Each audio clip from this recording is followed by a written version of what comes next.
Pour l'instant, on va parler d'un sujet tabou, l'homosexualité et le foot. L'homosexualité, le dernier tabou dans le sport. Ce soir, footballeurs et homo au cœur du tabou. C'est dans la case infrarouge présentée par Marie Drucker. Johan Lemaire, bonjour, merci d'être avec nous.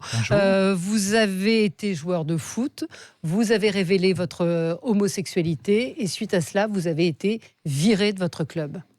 Ben vous avez tout résumé, c'est voilà. Parfait. Oui, c'est hélas parfait, mais hélas. C'est ce qui explique votre engagement aujourd'hui. Vous avez une association. Voilà. Et, alors racontez-nous un petit peu comment vous avez vécu, vous. Alors, ce documentaire raconte un petit peu aussi votre histoire, mais comment vous avez vécu cette période avant de révéler votre homosexualité ? Alors, avant de la révéler, je vivais mal un petit peu parce que c'était dans les années 2000 jusqu'à 2004. Être homosexuel, dans les Ardennes, c'était très tabou. Et dans le football, encore plus, évidemment. Et j'avais une relation à l'époque avec un autre joueur de foot d'un club à côté. Et on vivait très mal cette histoire parce qu'on ne se disait pas homo, on se disait une amitié particulière. Donc je ne supportais déjà plus à l'époque quand on m'insultait de PD sur le terrain de Tarlouse. On connaît les insultes. Ouais. Parce que j'avais un sentiment qu'il le savait. Donc je le vivais mal. Ouais. Donc j'avais décidé d'en parler un jour pour ouvrir, j'ai envie de dire le débat, de se dire bon bah écoutez, j'ai envie d'être réglo avec vous les mecs, on va pas mentir comme ça, on va pas continuer, c'est difficile à vivre. Et j'espère une chose, en étant naïf, que le foot, la passion, ça allait m'aider à mieux me sentir et à accepter moi-même mon homosexualité qui me semblait compliquée à vivre. Ça veut dire que vous avez fait du foot pour vous prouver que vous étiez un homme ? Non, j'étais joueur de foot avant d'être homo. J'ai commencé très très tôt le foot, j'étais passionné de foot. J'aurais même pu forcer une hétérosexualité comme beaucoup pour continuer le foot. Vous connaissez le sketch de Guy Bedos qui était dans les années 70, qui raconte l'histoire avec carton rose, football. C'est un sketch qui vous fait rire ou ça vous fait pas rire ? Oh, ben, faut remettre le contexte, hein. Il y a 40 ans en arrière, donc maintenant ça me fait moins rire, mais hélas... Oui, vous voyez où je veux en venir. Bien sûr, mais il y a toujours eu cette image, en fait, d'opposition entre les sports qu'on dit virils comme le hockey ou le football, et on n'imagine pas en effet qu'il y ait de l'homosexualité dans ces sports. Voilà, mais les gens ils gardent ça dans la tête, c'est-à-dire pour eux, il n'y a pas d'homosexualité dans les sportifs. On n'en connaît pas, les joueurs de foot ne veulent pas en parler, ni les basketteurs, ni les handballeurs. Personne, c'est tabou. Personne ne révèle son homosexualité, on le cache. On se force à être hétéro pour certains. Ça s'est fait dans le rugby. Il y a eu un grand joueur international, Gareth Thomas, c'est ça, qui a révélé son homosexualité, qui a déclenché d'ailleurs l'ouverture d'un débat assez positif. C'est extraordinaire. Mais bon, il l'a dit en fin de carrière, voire même après sa carrière. C'est un grand pas. En France, il y a Olivier Rouillet, mais qui l'a dit à l'âge de 55 ans, Donc, mais des joueurs activité, non, c'est très compliqué. Je pense qu'il faut s'y préparer parce que ça viendra tôt ou tard dans les centres de formation. Il va arriver que des gamins disent bon coach, je suis gay. Voilà, et on se fout de ma gueule dans le vestiaire. Il y en a marre. Mais enfin, là, depuis 15 ans, qu'est-ce qui a changé ? Rien. Absolument rien. C'est terrible parce que la société évolue, ça va de mieux en mieux, même s'il y a quand même une civilisation précédente qui est bien ancrée avec du conservatisme et puis de la violence envers les homosexuels. Mais néanmoins, on en parle quand même de plus en plus. C'est rassurant, les médias en parlent beaucoup, mais dans le sport, ça pose des soucis. Est-ce qu'il y a eu des joueurs de l'équipe de France qui étaient homosexuels ? Ah, ben je ne vais pas vérifier s'ils le sont vraiment. Il y a des rumeurs, il y a certainement des joueurs donc on a eu des homosexuels dans l'équipe de France qui ont porté le maillot. Il est très probable. Robert Pires dit dans notre documentaire, j'ai joué avec des footballeurs homo et c'était très compliqué pour eux. Je ne dirai pas les noms évidemment, mais c'était trop compliqué. C'est un documentaire qui est réalisé par Michel Royer, qui avait déjà réalisé il y a 10 ans un documentaire sur Canal+, sur le sport. Et là, il a décidé effectivement avec vous de faire ce focus sur homosexualité et football, qui est un sujet d'actualité, puisque la Fédération française de football a annoncé des mesures récemment, non ? Pas la Fédération française de football, la LFP. La LFP, la Ligue de football, c'est la Ligue professionnelle de football.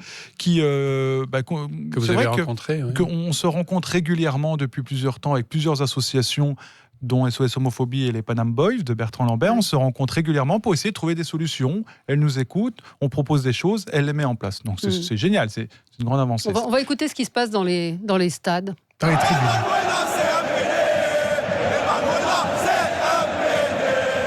Jean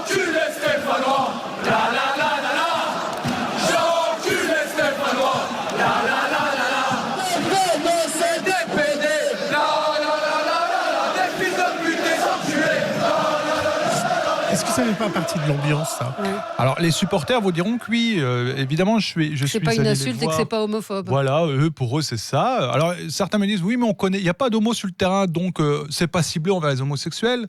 On dit que l'arbitre est un PD, mais il est hétéro, donc c'est pas homophobe. Oui, bon, c'est tout.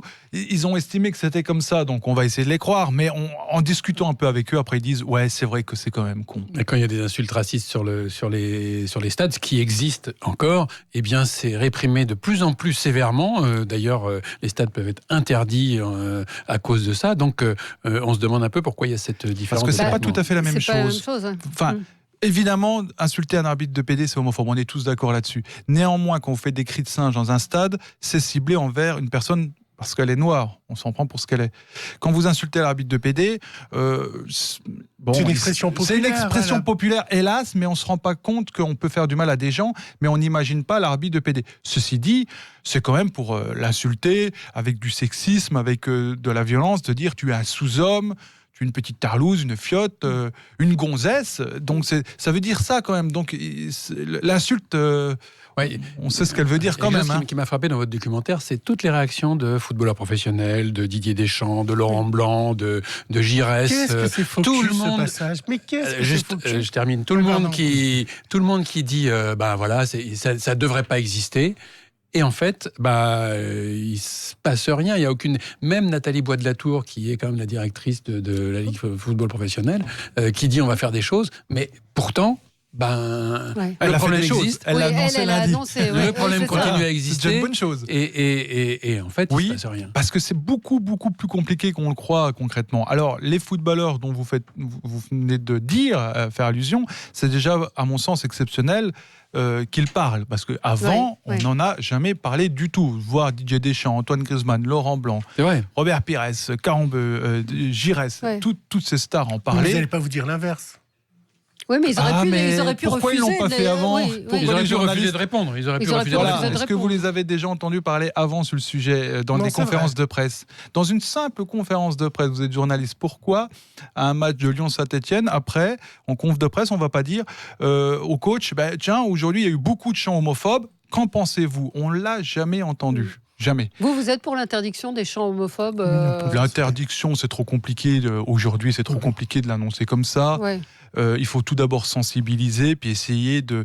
Moi, je pense que ça viendra par les gens eux-mêmes, par le public eux-mêmes. Il y a un moment, les gens auront marre d'entendre ces conneries, ces insultes. Je pense que ça viendra par... C'est un vrai travail d'éducation, mais c'est long. Bien sûr. Alors, vous allez dans les écoles. On a choisi un extrait où on vous entend. Est-ce que vous êtes déjà posé la question, est-ce que c'est possible qu'un joueur de foot soit homo ? Vous en connaissez un, vous ? Non. Non, c'est pas possible, ça. On n'en connaît pas, ou très peu. Ça existe, chez les professionnels, en Ligue 1, il y en a aussi qui sont homos, qui sont gays, voilà. Ils le disent pas parce qu'ils en ont peur, mais ça existe. Souvent, on le cache quand on est jeune, on le cache parce qu'on a honte, ce qui était mon cas. Et voilà, ma mère l'a appris dans la presse, donc tu vois. Comment ils réagissent, les gamins, dans les écoles ? Alors, dans les écoles, dans les lycées, bien. Moi, je trouve qu'il y a une réelle évolution. Mais l'anecdote que je vais vous raconter, parce que les médias en parlent, il y en a dans les séries, on voit l'homosexualité un peu partout dans les médias. Et quand ces jeunes, je les revois dans leur club de foot, c'est plus le même discours. Ils se transforment un petit peu pour certains. Parce que subitement, ils baissent la tête, ils veulent plus parler de ça. Parce qu'il y a le copain. Il y a le copain. Voilà, on est dans le groupe, on est viril, on est des mecs, on va gagner, on va écraser l'adversaire, on n'est pas des tapettes. Voilà. On voit la troupe de théâtre, le Trimaran, là, c'est ça, qui justement intervient auprès d'écoles de jeunes joueurs pros. Enfin, c'est le club de Toulouse. De Toulouse, formation. Et c'est impressionnant entre les réactions entre le début.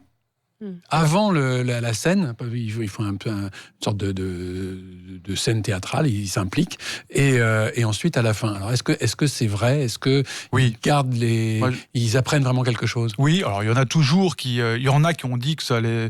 Ils restent sur leur position. Il y a des jeunes hommes qui ont dit moi ça me dérange de jouer avec un homo, faut pas se mentir, je veux pas me mettre en caleçon devant lui, etc. Il le dit très clairement. Il y en a même un qui dit moi le gay, s'il y en a dans l'équipe. Je le mettrai de côté. Quand on dit c'est quoi l'homophobie, c'est qu'on nous insulte de sale noir, ils savent même pas. Ils savent même pas ce que c'est l'homophobie pour certains. Donc ça démontre bien qu'il faut déjà en parler avec eux. Oui, il faut en parler. Certains d'entre eux, même une majorité, ça déclenche quelque chose. Quand on en parle avec un peu d'intelligence, comme le Trimaran a fait, ça déclenche quelque chose et ils se rendent compte que qu'il faut dédramatiser Et l'homosexualité. puis Valérie, il y avait aussi cette histoire de l'équipe qui a fait sa une sur ce film Les crevettes pailletées, et avec ce libraire, enfin ce kiosquier qui a refusé de vendre le Libé, qui les a pas déballés et qui Vous savez, les a mis en place. Donc ça aussi, ça fait partie...